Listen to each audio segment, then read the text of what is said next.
Bugün sizlarga Apple Plus nerede joylashgani va ko'plab telefonlar haqida ma'lumot berib o'tamiz. Chap tomonimiz Qishloq qurilish banki bo'ladi.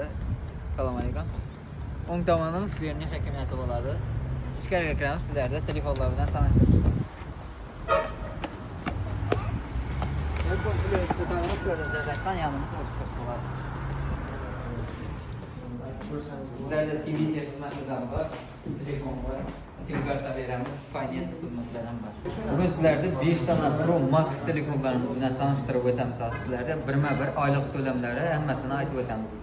Birinchi telefonimiz iPhone 15 Pro Max telefoni bo'ladi. 88 yomkisda bu telefonimiz pamyati 256 lik, bahasi 840 dollar. Bu telefonimiz pasport plastik evazini 12 oyga 1.130.000 so'mdan to'g'ri keladi.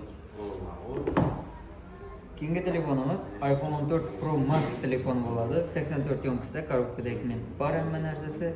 Pamyati 128 lik, bahasi 650 dollar. 650 dollar bu telefonning oylik to'lami 12 oyga 900 ming so'mdan to'g'ri keladi. Keyingi telefonimiz iPhone 13 Pro Max telefoni bo'ladi. 84 yomkisda pamyati 512 lik, korobkadagi men bor, bahasi 630 dollar. Bu telefonda 12 oyga pasport plastik evazini 850 ming so'mdan arzonroq bo'ladi. Keyingi telefonimiz iPhone 12 Pro Max telefoni bo'ladi. 86 yomkisda 512 lik, bahasi 530 dollar bu telefonni. Korobkadagi hamma narsasi bor.